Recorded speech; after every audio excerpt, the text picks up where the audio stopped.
حضرت مولا علی شیر خدا کرم اللہ تعالیٰ وجہ الکریم سے کسی بندے نے پوچھا حضور آپ ہر میدان میں کامیاب کیوں رہتے ہیں؟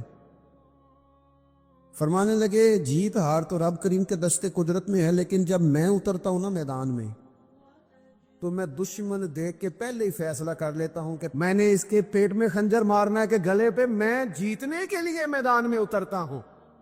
تو آپ دیکھ لینا دیواریں ہلتی رہتی ہیں اور در کانپ جاتا ہے، علی کا نام سن کر اب بھی خیبر کانپ جاتا ہے۔ حضور علیہ السلام نے فرمایا اگر میں علم کا شہر ہوں تو پھر علی دروازہ ہے، علی باب علم کے، شہر علم کے باب علی ہے۔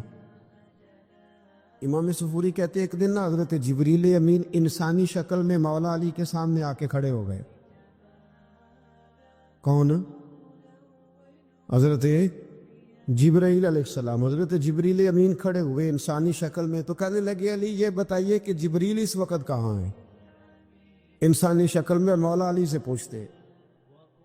تو کچھ جو آج کل ہمارے شاگرد حضرات پڑھ جاتے ہیں نا تو وہ ذرا جلدی کرتے ہیں جواب دینے میں۔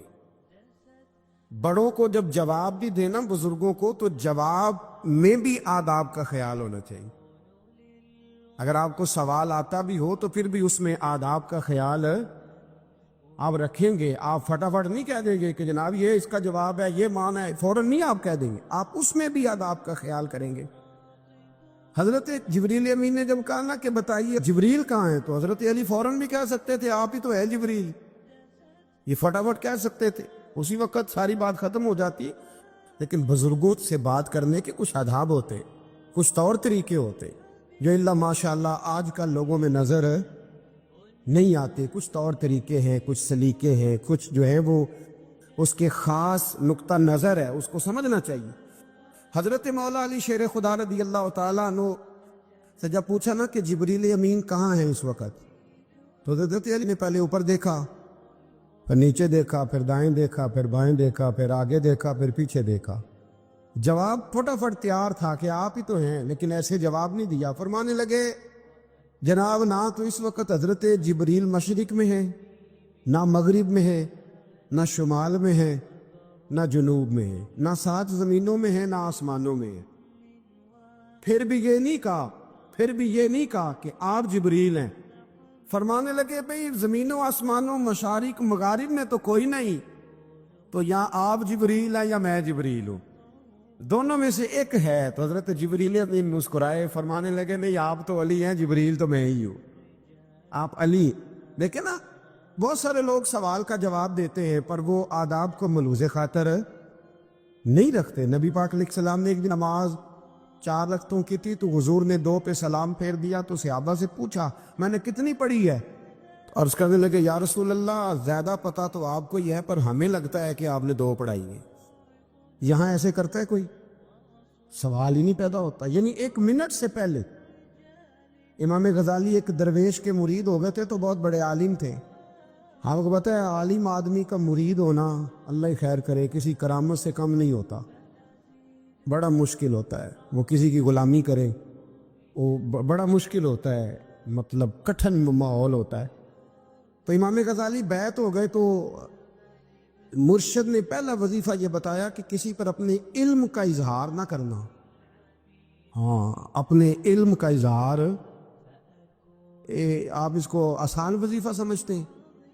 یعنی علم ہو بھی تو بندہ اظہار نہ کرے، بد عزمی ہو جاتی ہے، تو بد عزمی ہو جاتی، نیند نہیں آتی۔ 2-4 لفظ جو بندہ پڑھ کے آتا ہے نا اس کو تو نیند نہیں آتی کہ میں پڑھا لکھا ہوں تو میں بتاؤں نا۔ تو حضرت علی شیر خدا کرم اللہ تعالیٰ وجہ الکریم کے وہ آداب سے مجھے یہ بات یاد آئی کہ امام غزالی کے شیخ نے کہا علم کا اظہار نہ کرنا یہ پہلا وظیفہ ہے۔ شیخ شہاب الدین سہروردی کہتے ہیں مجھے میرے ماموں حضور غوث پاک کے پاس لے گئے تھے تو جاتے ہوئے میرے رستے میں خیال آ رہا تھا میں الحمدللہ خود پڑھا لکھا ہوں۔ جب انہوں نے جا کے پیش کیا نا غوث پاک کی بارگاہ میں کچھ دے تو حضور غوث اعظم فرمانے لگے بھرے ہوئے پیالے میں کیا ڈالوں، پہلے ہی کھول ہے، کوئی گنجائش ہی نہیں۔ تو فرماتے ہیں پھر میں اگلی دفعہ گیا تو غرور علم کو توڑ کے گیا، تو پھر میں غوث اعظم کی بارگاہ میں بیٹھا تو اللہ تبارک و تعالیٰ نے پھر مجھے جھولی بھر کے خیرات عطا فرمائی۔ یاد رکھ تو کہتے ہیں انہوں نے کہا کہ اظہار نہیں کرنا علم کا. تو بس ایک دن بیٹھے بیٹھے نا ایک بندہ مسئلہ پوچھنے آیا. انہوں نے بزرگوں سے مسئلہ پوچھا, میرے مرشد سے. امام غزالی کہتے ہیں میرے پیر سے مسئلہ پوچھا. تو وہ کہنے لگے بھئی مجھے نہیں اس سوال کا جواب آتا. حضرت صاحب نے کہہ دیا مجھے نہیں آتا. کہتے میں قریب تھا, میں نے اس بندے کو بلایا, میں نے کہا مجھے آتا ہے جواب, میں بتاؤں؟ تو کہتے ہیں شیخ فرمانے لگے غزالی تیرا کیا خیال ہے, مجھے نہیں تھا جواب آتا. تو تجھے آزمانے کے لیے کہا, تیری ابھی میں نہیں نہ گئی تو کوئی نہیں میاں, پھر ابھی تو رستے میں ہی رہے گا. فٹافٹ لوگ کہتے ہم ایسی لاکھوں کتابیں قابل ضبطی سمجھتے جن کو پڑھ کے بیٹے باپ کو خبتی سمجھتے. ایک بات یہ کہ ان سے محبت کرنی ہے, دوسری بات یہ کہ ان کی سیرت. پہلی بات زندگی میں ادب بڑا کیا مولا علی شیر خدا, بڑا ادب کیا. حضرت علی کہتے ہیں میں نے نبی پاک سے ایک سوال پوچھنا تھا تو میں نے 14 دن انتظار کیا. یعنی سوال جو ذہن میں آ جائے تو نمبر پاس ہوتا ہے, تو 14 منٹ انتظار ہوتا ہے. میں نے تو گھنٹے کا ہی نہیں, یعنی 14 منٹ بھی بندے انتظار, سوال ہی پیدا نہیں ہوتا. اور اگر پیر صاحب فون نہ ریسیو کرے تو وہ متکبر ہے, اگر وہ فون نہ اٹھائیں تو پھر یہ ہے کہ اب دین کی بات کس سے پوچھے جی ہم, پھر ہمارے پاس فلسفہ ہے. کہتے میں نے 14 دن انتظار کیا. کیا؟ مولا علی فرماتے میرے دل میں خیال تھا کہ کوئی اور آ جائے اور جو میں بات پوچھنا چاہتا ہوں وہ نبی پاک سے پوچھ لے, وہ حضور سے پوچھ لے تو میرا بھی چلو معاملہ بن جائے گا. اب ان سے زیادہ کو بے تکلف تو نہیں تھا نا نبی پاک کی بارگاہ میں, جھٹ پوچھ سکتے تھے. 14 دن کہتے 14 دن کے بعد بندہ آیا, وہی سوال پوچھا جو میں نے پوچھنا تھا. تو کہتے حضور جواب اسے دے رہے تھے اور دیکھ میری طرف رہے تھے, جواب اسے دے رہے تھے اور توجہ حضور کی میری جانب. ایک ان کی زندگی میں ادب بڑا ہے. دوسری بات یہ کہ گہرا علم ہے مولا علی کا. ہمارے ہاں لوگوں کے پاس علم ہوتا ہے, اللہ ماشاءاللہ بڑے بڑے اچھے علماء ہیں, لیکن بعض جگہ پہ علم بڑا سطحی سا ہے, سطحی سا. یعنی ساری زندگی جس بندے نے علم پڑھا ہے وہ گہرائی تک نہیں اترا, یعنی اس پر عمل نہیں کر سکا. تو اگر میرا علم مجھے نفع نہیں دے رہا تو میرا علم کسی کو کیا نفع دے گا. حضرت علی کا علم گہرا تھا, سیانہ علم تھا, گہرائی والی بات کرتے تھے, بڑی سوچ سمجھ کے فیصلہ کرتے تھے اور بڑے زیرک تھے, دانا آدمی تھے حضرت مولا علی شیر خدا رضی اللہ. اور آپ کا فہم و فراست نرالا تھا. ایک شخص نے کہا جی میں نے ترس کھا کے ایک عورت سے شادی کیا, وہ بوڑھی تھی, ترس کھا کے نکاح کیا. میں جوان, وہ بوڑھی ہے, پر میں قریب جاتا ہوں تو مجھے پتہ نہیں کیا ہوتا ہے. وہ بڑی جگہ پہ گیا ہوں پر میرا مسئلہ نہیں حل ہوتا, حالانکہ وہ لاوارث تھی اور شادی نہیں اس کی ہو سکی. تو حضرت علی شیر خدا فرمانے لگے بی بی کو میرے پاس لا, عورت کو لا. وہ لائے تو آپ فرمانے تیرا نکاح نہیں ہوا؟ کہنے لگی نہیں. فرمایا سوچ لے, چپ کر کے. فرمایا کوئی گناہ کیا ہو؟ خاموش ہو گئی. کہنے لگی میں نے میرا آغاز تھا جوانی کا تو میں نے ایک ناجائز بچہ پیدا کیا تھا, پھر اسے پھینک دیا, آبادی میں پھینکا. تو حضرت علی شیر خدا فرمانے لگے یہ تیرا وہی بچہ ہے. چونکہ جو اس نے کیفیات بتائی ہیں وہ یہ ہے کہ انسان ماں بہن جو اس کی ہوتی ہے نا, کچھ بھی ہو جائے, اللہ تعالیٰ نے فطری جذبے رکھے ہوتے, تو وہ کوئی حیوان ہو تو بات الگ ہے, اگر انسان ہو تو وہ مطلب انسان ماں کے سینے سے لگ بھی جائے تو اس سے شفقت کا رنگ تو نظر آتا ہے, لیکن اس کے اندر وہ جذبات پیدا ہو سکتے ہیں نہیں. بیٹی سینے سے لگ جائے تو وہ والے جذبات اس میں آتے. حضرت علی شیر خدا کا علم بڑا باریک.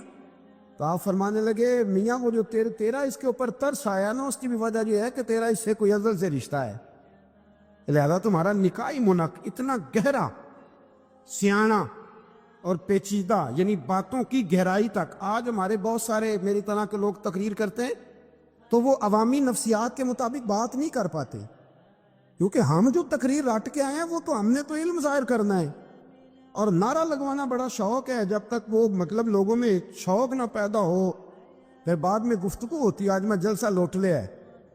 تو میں کہا کرتا ہوں کہ جلسہ لوٹا نہیں جاتا, جلسے میں تو کچھ لٹایا جاتا ہے, علم دیا جاتا ہے, فہم دیا جاتا ہے, شوق دیا جاتا ہے. تو یہ کیا مطلب بات ہو؟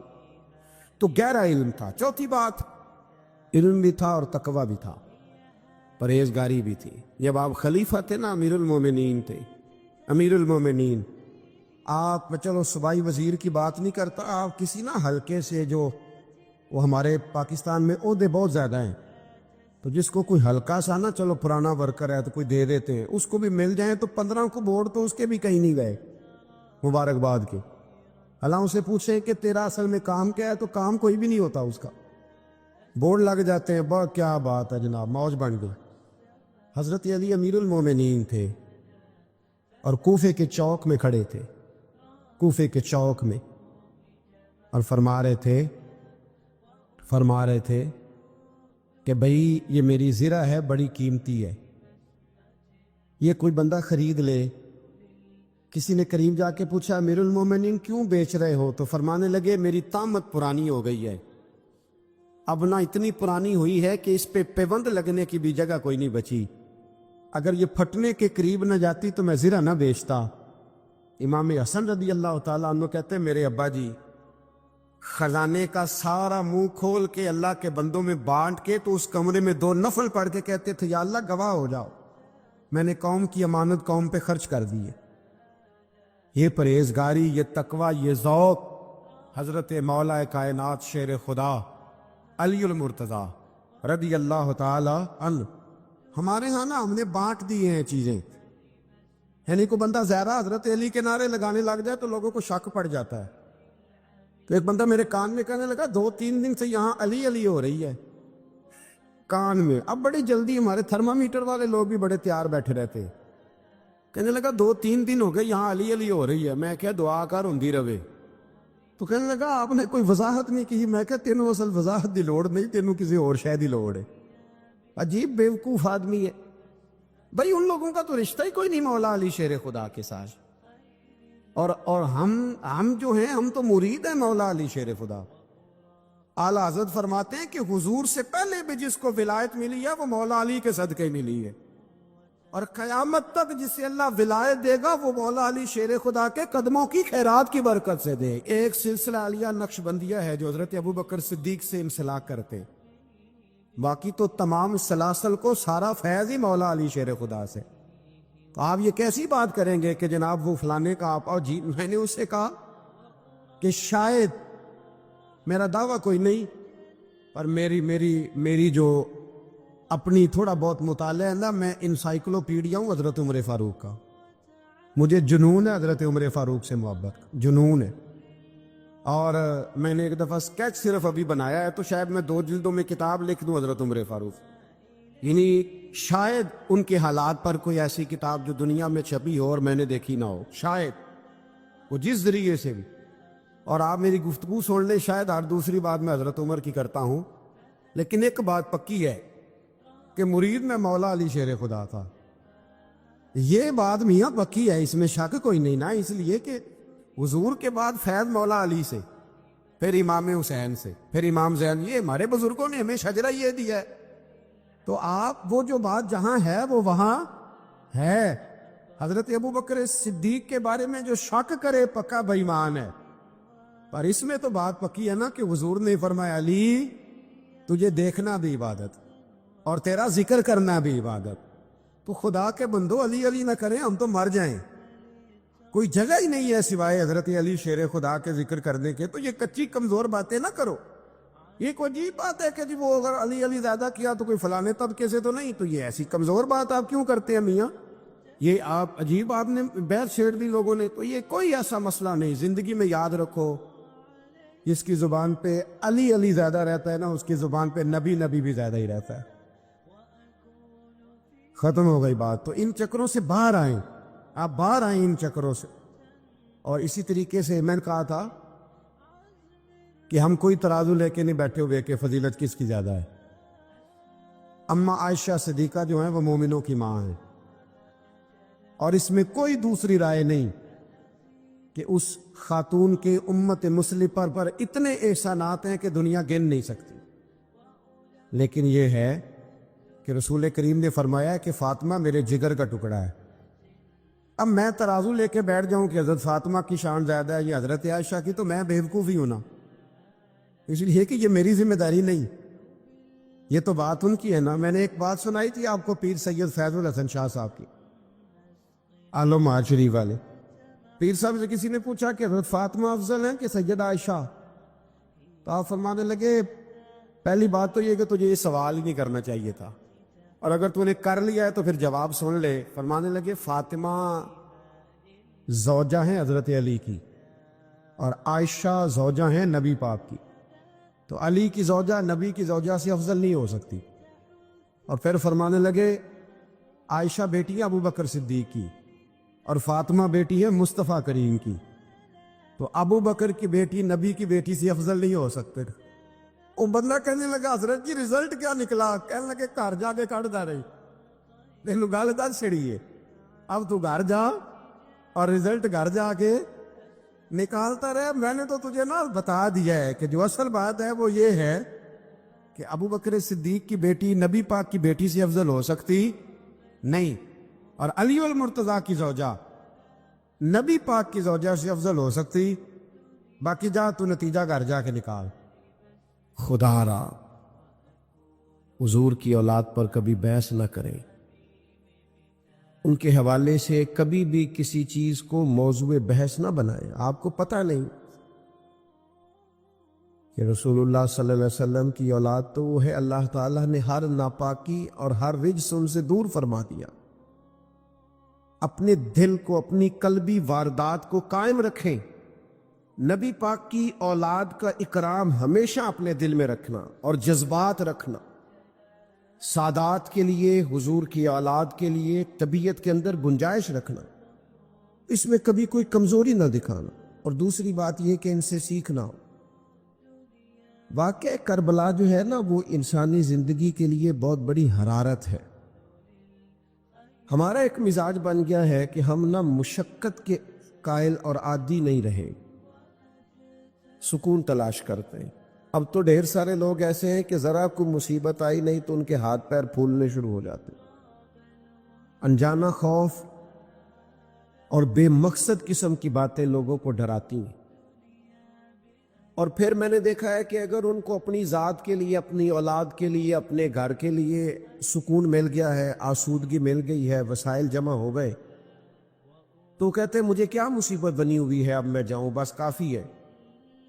قوم کے بچوں کے لیے، ملت کے لیے، وطن کے لیے، دین کے لیے کون جد و جہد کرے؟ میرا گھر سکھی ہے، آسانی ہے، لہذا مجھے مشقت میں پڑنے کی کیا ضرورت؟ کوشش نہیں کرتے لوگ۔ یاد رکھنا اللہ تعالیٰ نے نا انسان کو پیدا ہی مشقت میں کیا، یہ مشقت میں ہے۔ رب فرماتے میں نے اس کی پیدائش ہی، اس کا خمیر ہی مشقت والا بنایا۔ اللہ کریم نے قرآن مجید میں فرمایا لَقَدْ خَلَقْنَا الْإِنسَانَ فِي كَبَدٍ، فرمایا بے شک ہم نے آدمی کو مشقت میں رہتا ہوا پیدا کیا، پیدا ہی اس کو کبد کیا ہے، مشقت میں رہتا ہوں۔ اس نے مشقت کرنی، بچپن میں بھی مشقت۔ چلے کوئی تھوڑا سا آپ کو سمجھانے کے لیے بات کر لیتے ہیں۔ پرائمری سکول میں جانا کتنا مشقت کا کام تھا، ساری رات لوگ منصوبہ نہیں بناتے تھے سویرے چھٹی کرنے کا، وہ کتنی بڑی مشقت کا کام تھا۔ جب 3 مہینے کی چھٹیاں ہوتی تھیں تو وہ، اللہ کرے کوئی میں ایسا جملہ نہ بولوں، اساتذہ بڑے قابل احترام ہوتے ہیں، لیکن ہمارے جو استاد صاحب تھے نا وہ تو صرف ایک آدھ چیپٹر چھوڑتے تھے، باقی کہتے ساری کتابیں لکھ کے لے آنا۔ تو وہ جب وہ سبق دے رہے ہوتے تھے مشقت کا تو بندہ سوچتا تھا کہ چھٹیاں آرام کرنے ملیاں سانیاں یہ والی مصیبت کرنے کو ملی تھی، جا چھٹیوں پہ رہے ہوتے تھے، مشقت بڑھ جاتی تھی۔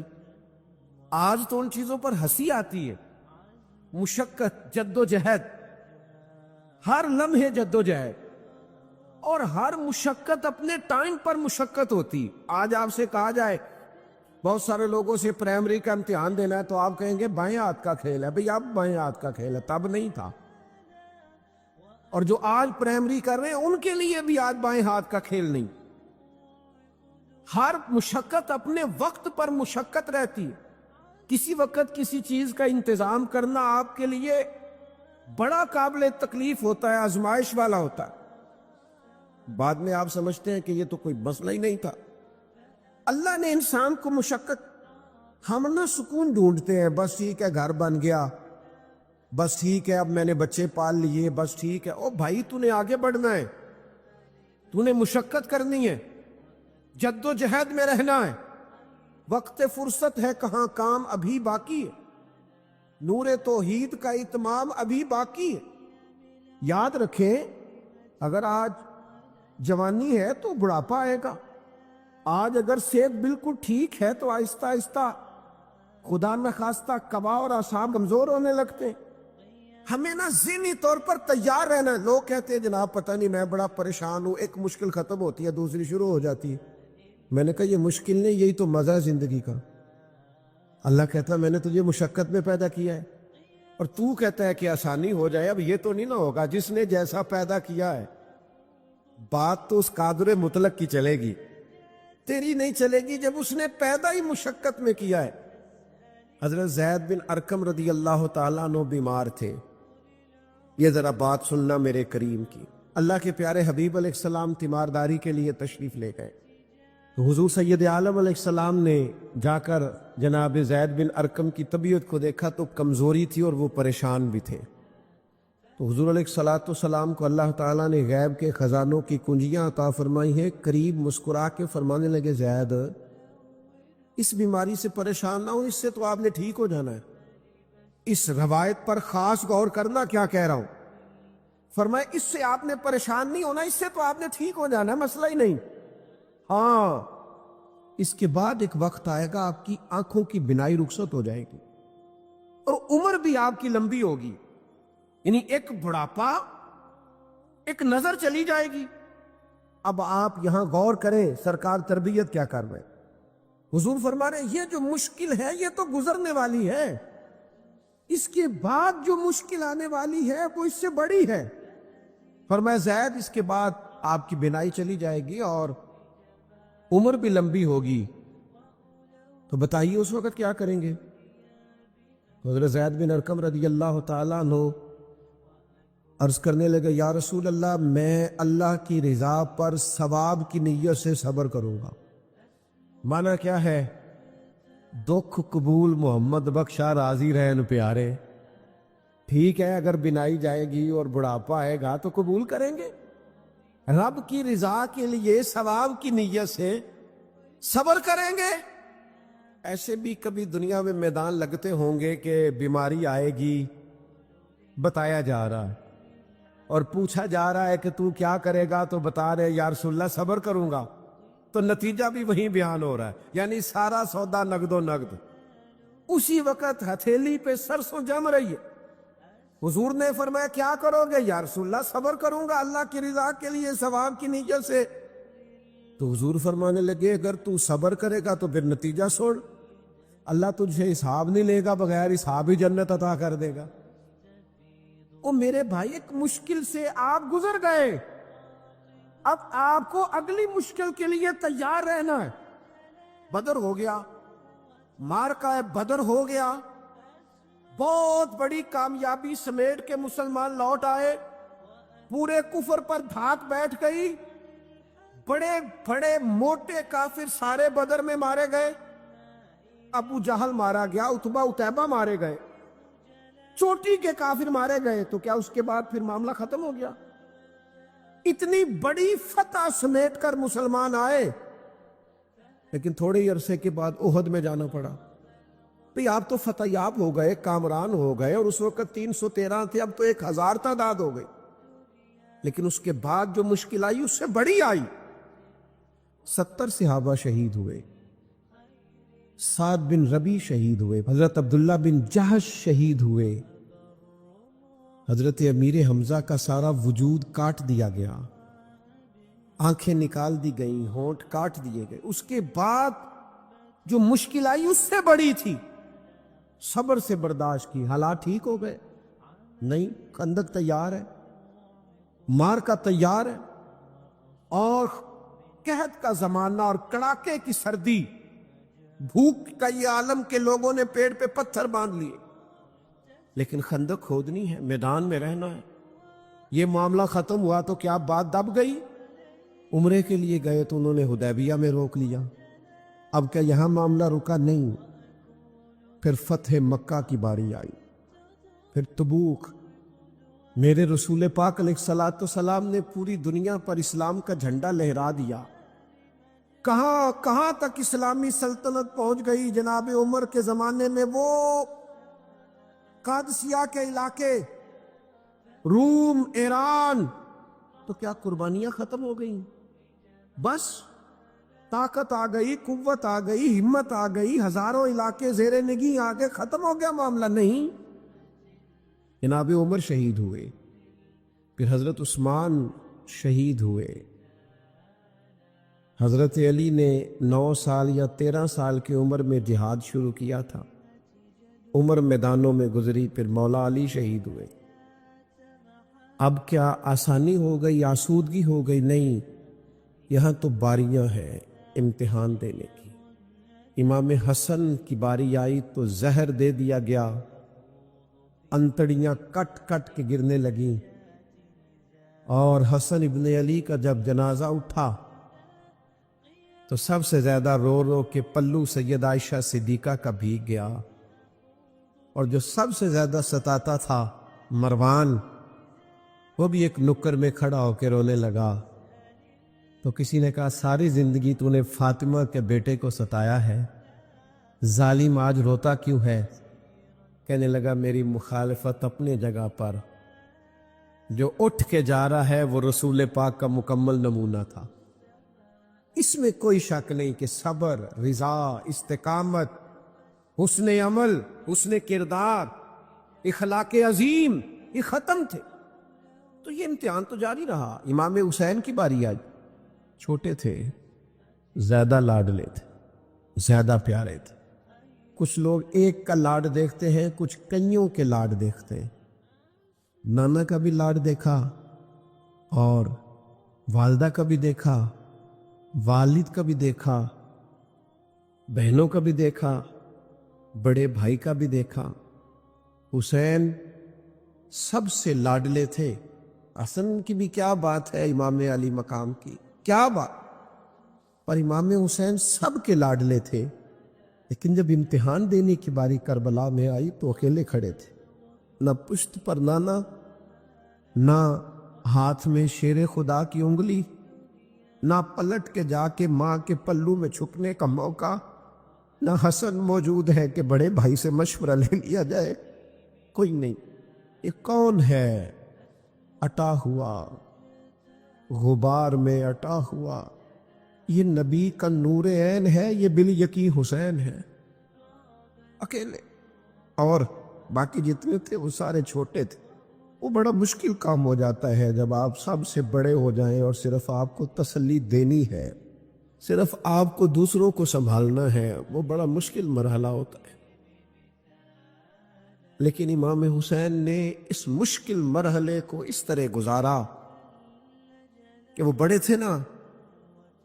بس اتنا کہوں گا کہ حسین وہاں پر شکر کرتے تھے جہاں پر صبر مشکل تھا، وہاں پر شکر کرتے تھے جہاں پر صبر مشکل تھا. جہاں صبر مشکل سے ہوتا ہے وہ وہاں گردن جھکا کے کہتے تھے آمنا وصدقنا. ٹھیک ہے، دکھ قبول محمد بخشا، بس راضی رہن پیارے. آپ اس بات کو یاد رکھیں اور اس کو اچھی طرح سمجھ لیں کہ آپ جب تک مزاج مشقت کا نہیں بناتے، ایک کے بعد دوسری، دوسری کے بعد تیسری، تیسری کے بعد چوتھی مشقتیں راہ دیکھ رہی، اور جو مشقتوں کے عادی نہیں وہ پھر پچھلی صفوں میں ہے. جو مشقتوں کے عادی نہیں وہ پھر کسی صورت بھی نہ نام بنا سکتے ہیں نہ کام کر سکتے. جس کو آرام کرنا ہے، جس کو سکون سے سونا ہے، وہ منزل نہیں پا سکتا. آپ کو آگے بڑھنا ہے، آپ کو جد و جہد کرنی ہے، آپ کو کوشش کرنی ہے، آپ کو باہمت رہنا ہے. حضرت عمر سے کسی نے کہا تھا کہ میں آپ سے ملنا تو چاہتا تھا پر دوپہر کا ٹائم تھا، میں آیا نہیں، کہیں آپ سو نہ رہے ہو. تو جناب عمر رو پڑے، فرمانے لگے سویا کرتا تھا کبھی، جب سے ابو بکر یہ چابیاں میرے ہاتھ میں دے گئے ہیں نا تو دن کی بات کرتا ہے، میں رات کو نہیں سو پاتا. اٹھ اٹھ کے حضور کی امت کی خبر گیری کرتا ہوں۔ رت جگے میرا نصیب بن گئے ہیں، آنکھوں کی نیند رخصت ہو گئی ہے، لہجوں میں آرام نکل گیا ہے۔ اور بھائی، جب آپ کو جد و جہد کرنی ہے، جب آپ کو آگے بڑھنا ہے، ذہن بناؤ یار، طبیعت بناؤ، آگے بڑھنا ہے، مشقت کرنی ہے، نیند تھوڑی کم لینی ہے، زبان کے ذائقے مزے کے کھانے تھوڑے کم کرنے۔ ہم نے اپنی مرضی سے وہ لیٹے ہیں، وہ آرام کر رہے، اس سے تھوڑا اٹھ کر سوچنا۔ امام علی مقام کا پیغام یہ ہے کہ تو بڑا تب بنے گا جب تیری زندگی محنت والی، کوشش والی، جد و جہد والی ہوگی۔ اور پھر اس کے بعد کیا کرنا ہے؟ ایک کوشش کرنی ہے۔ اس کے بعد اگلا کام یہ ہے کہ جہاں رب رکھے نا وہاں رہنا بھی ہے، اس کی رضا پہ۔ جب آپ مسلمان ہوتے ہیں نا، کلمہ پڑھتے ہیں، تو ہم اعلان کرتے ہیں آج کے بعد فیصلے میرے نہیں چلیں گے، فیصلے اللہ کے چلیں گے۔ لیکن پریشانی پتہ کب ہوتی ہے؟ جب ہم فیصلہ اپنی مرضی کا مانگتے ہیں۔ او بھائی، جب تو مالک کا غلام ہے، بندہ ہے، تو پھر دکھ کس چیز کا نام ہے؟ کسی درویش نے کہا تھا دکھ کس چیز کا نام ہے کہ اللہ کی مرضی اور ہے اور تیرا ارادہ اور ہے۔ تو کہتا ہے بات اس طرح بنے جس طرح میں چاہتا ہوں، رب کہتا ہے نہیں، میں نے فیصلہ کر لیا ہے۔ پھر تو دکھی ہوتا ہے۔ سکھی بھلا کون ہوتا ہے؟ جو رب کر دے وہ کہے بالکل ٹھیک ہے، وہ کہے بالکل۔ اور قرآن مجید نے اسے بیان کیا، رضی اللہ عنہم ورضوا عنہ۔ یہ کربلا کا دوسرا پہلو، ایک پہلو مشقت جد و جہد، ایک پہلو یہ کہ رضی اللہ عنہم ورضوا عنہ۔ اللہ کہتا ہے میرے بندوں کی شان یہ ہے کہ اللہ ان سے راضی ہے اور وہ اللہ سے راضی ہے۔